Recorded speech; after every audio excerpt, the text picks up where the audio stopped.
Halo, Assalamualaikum warahmatullahi wabarakatuh. Kami dari kelompok 1 ingin menjelaskan mengenai interaksi edukatif. Kami beranggotakan 6 orang. Yang pertama Noki, yang kedua Nawal Sheila, yang ketiga Adelia Yanuar, yang keempat Marsha Salsabila, yang kelima Vicky, dan yang keenam Gigi Restu Fareza. Yuk lanjut aja ke pengertian interaksi edukatif. Jadi interaksi edukatif sebenarnya tuh komunikasi timbal balik antara pihak yang satu dengan pihak yang lain. Sudah mengandung maksud-maksud tertentu, yakni untuk mencapai pengertian bersama, yang kemudian untuk mencapai tujuan dalam kegiatan belajar. Berarti untuk mencapai tujuan belajar itu sendiri ya teman-teman. Kita lanjut ke ciri-ciri interaksi edukatif. Yang pertama ada tujuan yang ingin dicapai, yang kedua ada bahan, yang ketiga ada pelajaran aktif, dan yang keempat ada guru yang melaksanakan. Yang kelima ada metode untuk mencapai tujuan, yang keenam ada situasi yang memungkinkan proses belajar mengajar itu berjalan baik, dan yang terakhir adalah ada penilaian terhadap hasil interaksi itu sendiri.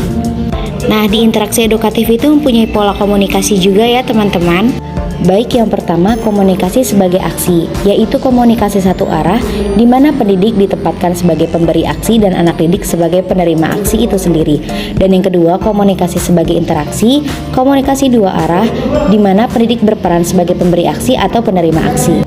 Dan yang ketiga ada komunikasi sebagai transaksi, adalah komunikasi banyak arah, yaitu komunikasi yang tidak hanya terjadi antara guru dan peserta didik, tetapi juga adanya tuntutan terhadap anak didik supaya aktif lebih dari pendidik itu sendiri. Yang selanjutnya fungsi interaksi edukatif. Yang pertama dapat mentransfer pengetahuan atau kognitif, dan yang kedua memungkinkan terjadinya transfer norma atau afektif. Yang ketiga dapat mendukung pengetahuan. Yang keempat mengarahkan perbuatan atau tingkah laku peserta didik, dan yang terakhir dapat meningkatkan atau menciptakan hubungan yang baik. Dan selanjutnya cara membangun interaksi edukatif. Yang pertama berperilaku secara profesional, yang kedua berupaya sedemikian rupa untuk mencegah setiap gangguan, yang ketiga menjunjung tinggi harga diri dan integritas, yang keempat tidak sekali-sekali kita merendahkan martabat peserta didik, dan yang terakhir memandang setiap tindakan peserta didik secara adil.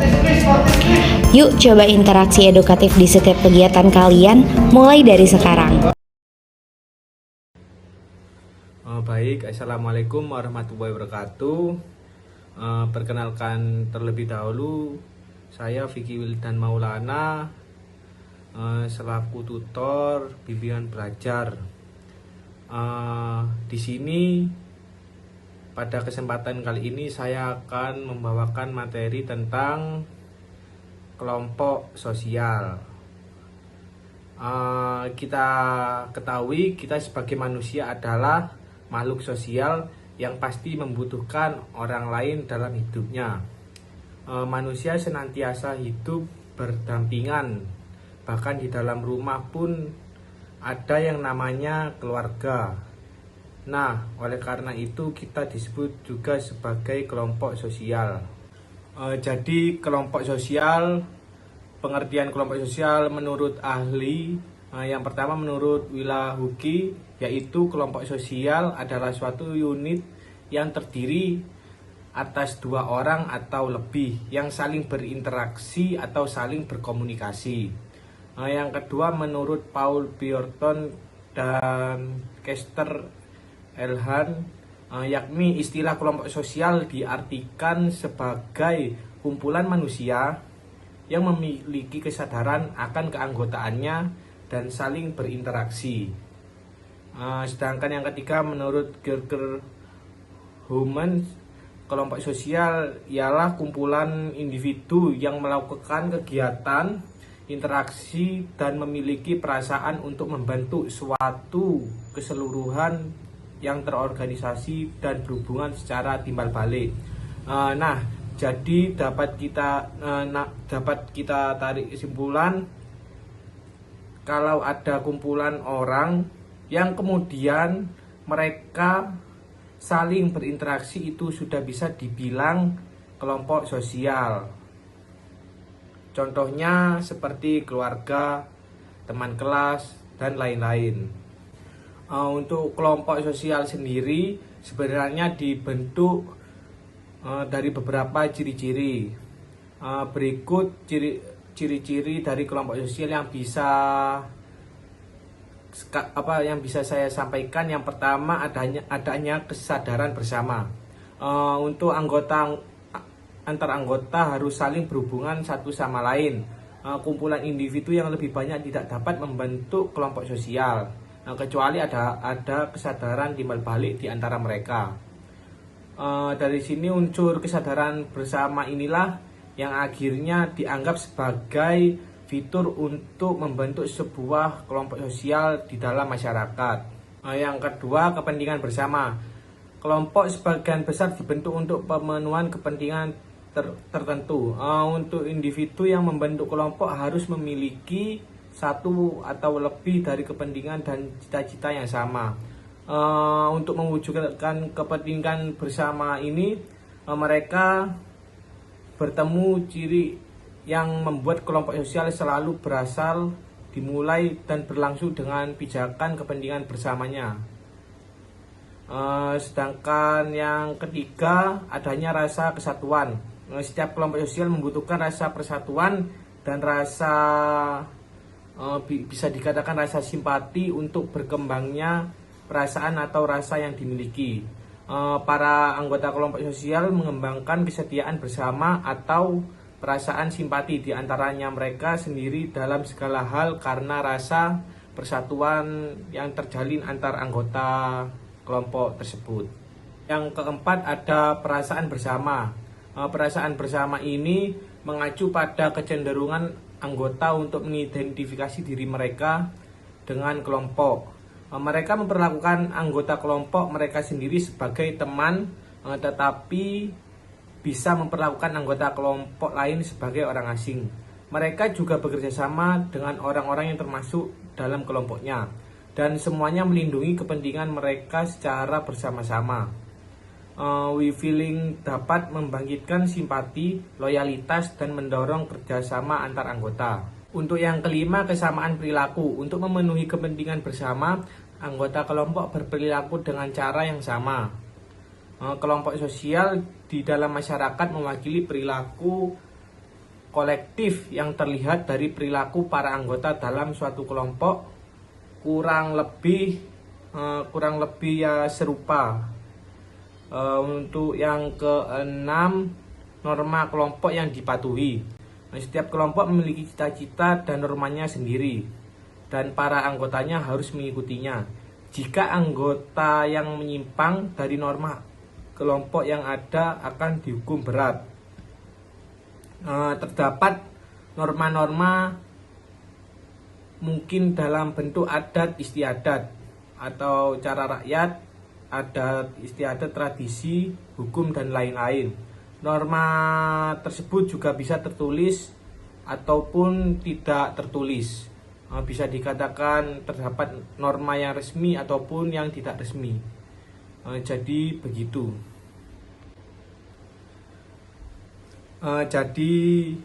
Sekian materi yang dapat saya sampaikan ke teman-teman. Apabila ada tambahan dari teman-teman atau ada yang didiskusikan, dipersilahkan. Baik Kak Vicky, terima kasih atas penjelasannya. Di sini Nawal izin menambahkan ya Kak, sesuai dengan pengetahuan yang pernah Nawal baca. Jadi kelompok sosial itu memang perlu gitu dalam kehidupan masyarakat. Tapi di kelompok sosial juga ada syarat terbentuknya. Jadi contoh kecilnya adalah kita kan pernah nih ngantri di halte bus atau terminal gitu. Kita ngambil di halte bus aja deh.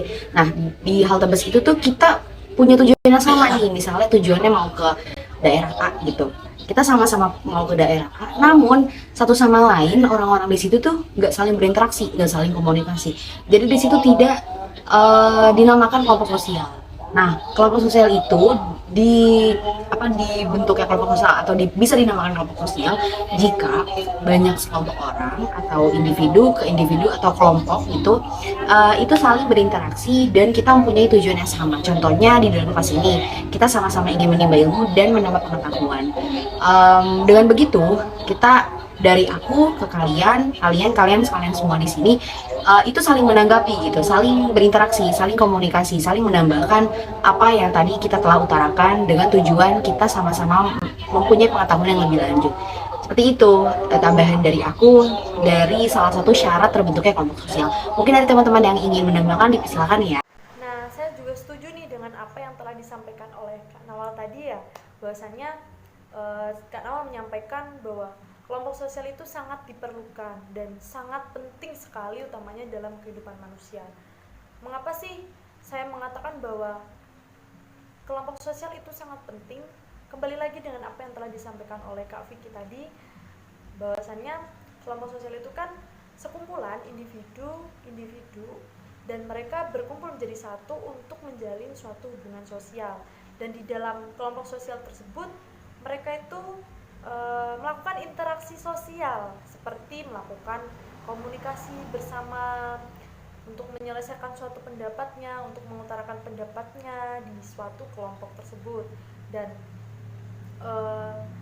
dengan adanya kelompok sosial ini kita itu bisa saling membantu kepada orang lain agar bisa tetap untuk bertahan hidup. Dan juga dalam kelompok sosial ini kan memiliki fungsi ya di dalamnya, dan fungsi dari kelompok sosial itu sendiri yaitu sebagai sarana untuk bertukarnya ilmu pengetahuan yang didapatkan atau ilmu pengetahuan yang dimiliki oleh setiap individu di dalam kelompok sosial tersebut. Misalkan contohnya dalam bidang pendidikan, kesehatan. Jadi mereka itu di dalam kelompok sosial bisa saling bertukar pikiran, bertukar pendapat, menyampaikan pengetahuan yang mereka miliki. Oh, aku misalkan kayak gini, oh aku punya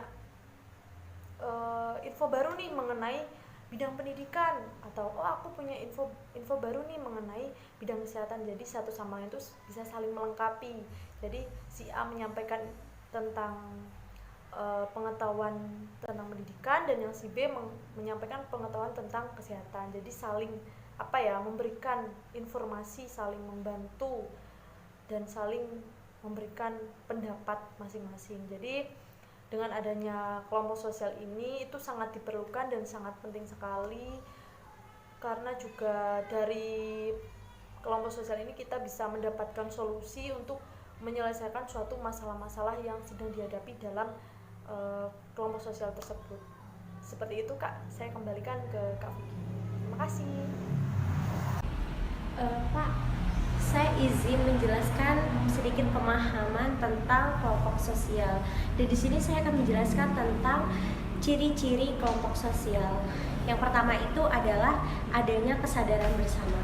Kenapa saya bilang kelompok sosial itu harus memiliki kesadaran bersama?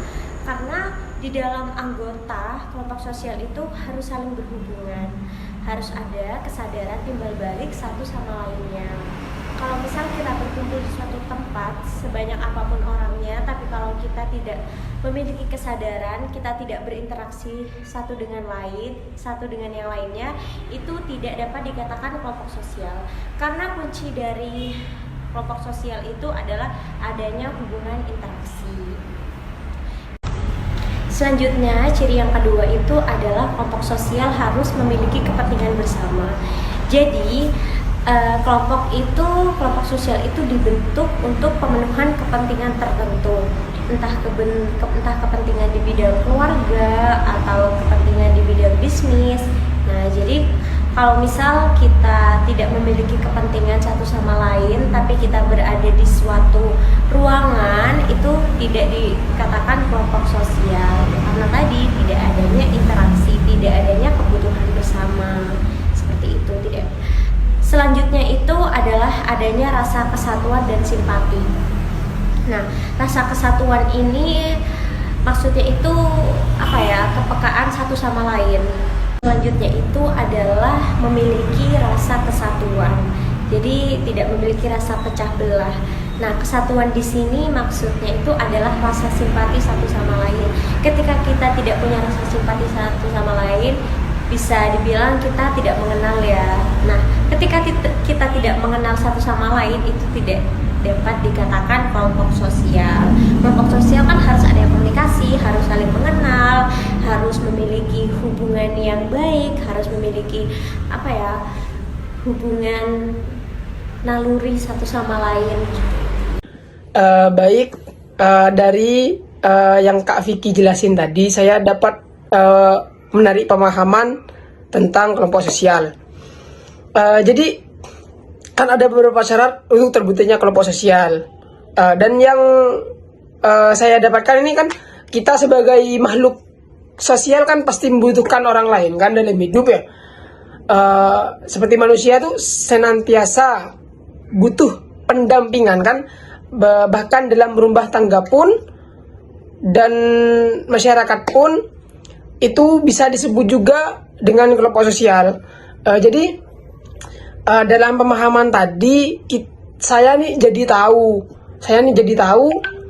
kalau keluarga dan masyarakat itu bisa disebut juga kelompok sosial. Baik, itu saja Kak. Terima kasih.